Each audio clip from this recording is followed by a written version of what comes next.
selanjutnya ini Kak, kalau mau naik tingkatan gitu ada ujian atau semacamnya gitu nggak? Nah, kalau yang tadi di disampaikan perguruan ya, iya di perguruan. kalau tingkatan nih di terkhusus di perguruan saya nggak tahu di perguruan itu ada namanya UKT, ujian kenaikan tingkat dari teknik, fisik, kombinasi dan lain-lain. Ada beberapa yang tidak bisa saya sebutkan karena itu memang yang ada di perguruan saya.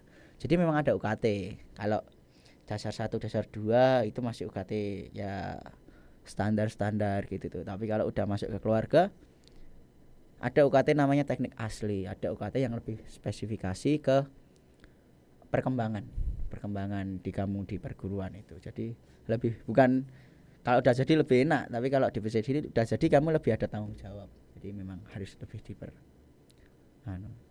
Kalau semakin naik tingkatnya berarti tingkat ujiannya juga semakin naik dong. Betul. Jadi tingkat kesulitan pun kayak contoh kan saya kebetulan kemarin baru aja UKT di hijau biru nih, dari hijau ke hijau biru ya, tingkat kesulitannya lebih tinggi dibandingkan saya UKT 4 tahun yang lalu gitu loh, di putih hijau ke hijau gitu, dari teknik asli terus serang ya ada serangan jarak dekat dalam arti kayak gitu tuh, serang hindar dan lain-lain, itu lebih keras, tepat dan tidak ada rem gitu loh gitu. Nah kalau mau ujian gitu ya Kak, itu tuh ditunjuk atau kita mengajukan diri kayak oh aku udah merasa pantas nih naik tingkat, Biasanya apa aku boleh ujian gitu? itu tergantung konsep ya. Dalam arti kalau bisa diri memang kamu latihan ada ini, yaitu by data, kita by data absen. Ada yang udah waktunya ujian ini, misalnya saya kemarin udah waktunya ujian, saya diperintah karena 4 tahun saya nggak ujian kan. Kalau di hijau ke hijau biru itu kan 1 tahun setengah itu maksimal. Saya 4 tahun 4 tahun apa 4 tahun apa 3 tahun itu nggak ujian ya, pokoknya itu. Terus ya udah saya enggak ujian, jadi memang udah wayahnya kamu ujian. Ada yang memang kemauan pribadi, kalau di perguruan saya kayak gitu, udah waktunya ujian ikut ujian, misalkan ada latihan loh ya, kalau nggak ada latihan memang nggak lulus ya nggak lulus gitu. Kan eman-eman uangnya juga kan, ada uang pendaftaran untuk pembelian bed, untuk pemberian makan kayak gitu tuh, untuk pembelian piagam gitu kan. Kalau di PD itu percaya diri itu ada piagam kayak sertifikat gitu tuh, oh kamu Christian naik ke tingkatan ini gitu. Jadi kan eman-eman kalau kamu nggak lulus, jadi dipersiapkan. Kalau nggak lulus gitu itu ngulang atau ada satu remedi. Kalau ketika tingkatanmu udah di hijau ke atas itu ada satu remedi, kalau kamu nggak lulus. Tapi kalau ke tingkatan merah ke atas sekali jadi kamu nggak lulus ya wes selesai. berarti tetap sabukmu tetap merah gitu? Kalau PD itu sabuknya merah, yang membedakan hanya di pet. Oh iya. Di pet itu ada putih hijau, biru merah, merah kuning biasa, kuning mendekar full. Banyak juga ya ternyata ya. Banyak. Enggak pusing, enggak ngapalin gitu satu-satu. Kalau dibilang pusing sih pusing ya, tapi kan semua gerakan itu harus kita bisa menghayati. Oh kamu gerak ini buat apa, gerak ini buat apa gitu. Kalau nggak bisa itu ya kita pusing ngapalin, karena kan kalau di PD loh ini, kalau di PD itu kan kurikulum, tapi kalau di IPSI ya tekniknya itu aja, kita tinggal ngatih fisik gitu. Oh ya tadi kan Kak Kris ngomong kalau enggak ikut ujian 4 tahun 4 atau 3 tahun 3 tahun itu tuh nggak dikelarin atau nggak dioyak-oyak buat ikut ujian gitu? Karena saya nggak ikut ujian itu bukan karena saya nggak latihan, karena memang saya ada halangan lulus dari SMA ini. Sebelum lulus SMA itu berapa, berarti 2019 atau 2018 lah, itu kaki sebelah kiri saya retak, itu karena kecelakaan. Terus 7 bulan vakum, pemulihan, lanjut mulai latihan lagi, sebelah kanan genti ya. Itu ya perlu ada kayak pemulihan terus udah lama ikut UKT, kemarin ini baru bisa gitu. 3 atau 4 tahun pokoknya saya nggak ikut latihan ya, dianggap aja lah 3 tahun atau berapa gitu. kayak gitu ototnya nggak kaget kak? Makanya Saraf-sarafnya gitu nggak kaget? dulu saya tuh silat itu enggak pantang bagi saya cedera. Karena apa? Pedoman percaya diri itu pandai silat tanpa cedera. Saya tanding, ya kalau orang-orang yang tahu saya bertanding itu pasti tahu musuh saya itu enggak pernah setinggi saya, karena kan saya agak gemuk ya. Saya biasanya main di kelas F, di kelas G. Jadi musuh saya pasti itu di atas saya. Jadi saya seperti inilah.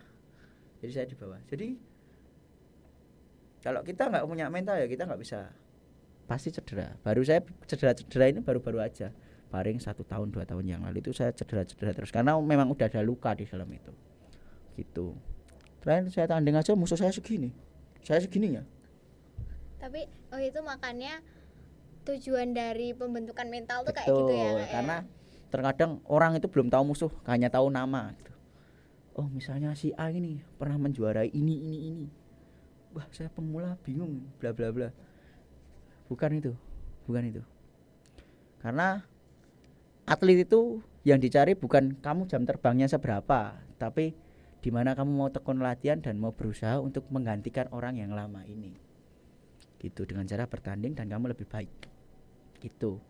Jadi kalau prinsipmu mas aku wedi musuh kae gitu, wis kamu nggak mungkin bisa maju. Karena ya saya mengalami gitu loh, mas aku musuhku PPLP waktu saya di Karanganyar, kayak musuh PPLP. Enggak apa-apa, kamu kalah pun kalau mainmu bagus, suatu saat kamu bisa mengalahkan dia. Amin. Gitu. Jadi ya puji Tuhan itu pedoman bagi saya sih, karena saya hebat-hebatnya atlet pelatnas pasti ada apesnya. Gitu. Yeah. Jadi kalau kita mau latihan ya kita pasti bisa menggantikan dia gitu, bisa mengalahkan dia gitu. Yang penting ya itu doa Dan berlatih. Doa dan berusaha. Kalau doa tak ora usaha ya padha wae. Iya, betul. Oke, untuk pertanyaan terakhir nih Kak, terakhir banget. Syarat masuk silat tuh apa sih? Syarat-syarat. Ada syarat khususnya gitu nggak? Untuk ke training center ya. Untuk ke training center wajib masuk silat untuk prestasi itu yang pertama niat izin orang tua. Karena apa? Pasti waktumu bermain, waktumu sama keluarga hilang. Contoh nih weekend minggu kamu tanding, otomatis kan hilang waktu sama keluarga. Sabtu minggu itu pasti hilang. Jadi kalau terkhusus mau jadi atlet itu kalian harus bisa mempersampingkan urusan-urusan yang kurang penting. Bukan saya bilang nggak penting ya, yang kurang penting. Contoh bermain, contoh main apa kayak di rumah, ngobrol sama orang tua. Itu terkadang kita jarang sebagai para atlet itu, karena kehidupan kita di latihan gitu. Jadi ya bukan menyimpulkan wah Mas Kris ini enggak pernah ke rumah, enggak pernah ngobrol sama orang tua, enggak. Karena kalau kalian ingin jadi juara, prinsip saya harus tetap latihan gitu. Juara atau tidak itu kan bonus gitu.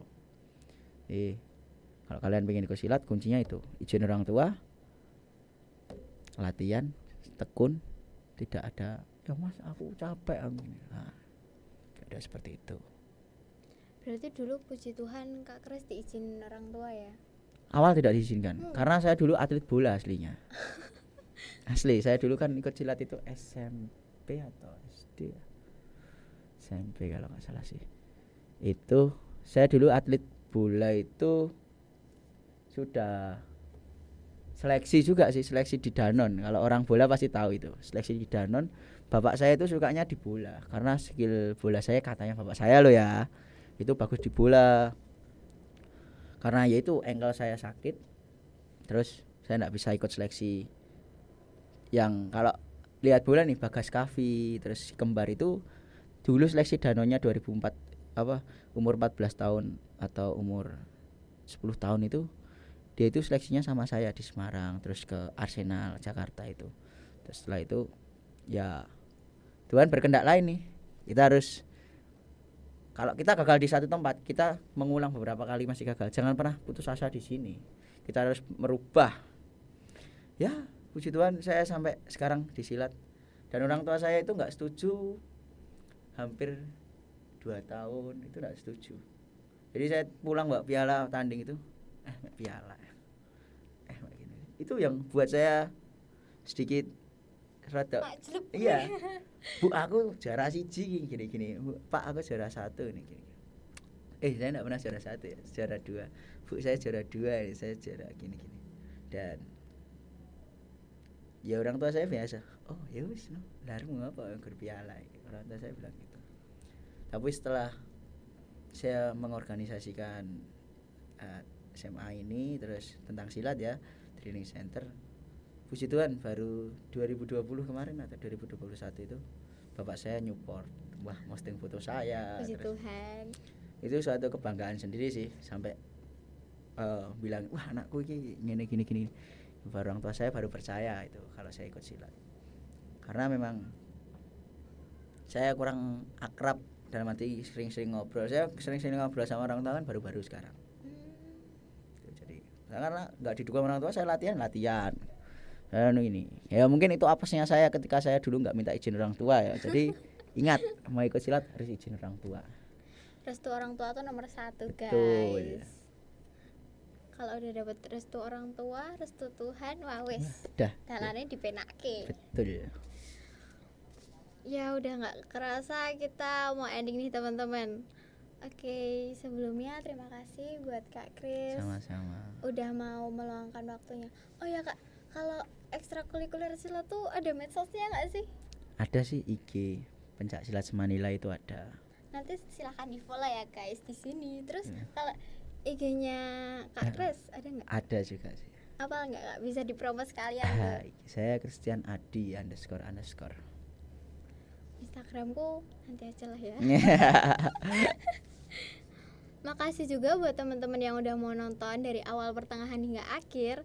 Terus juga makasih buat para tim yang udah mau mempersiapkan ini dari jauh-jauh hari sebelumnya. Makasih banget. Oke guys, stay safe, stay healthy, and thank you. Bye bye, see you next Bye. video.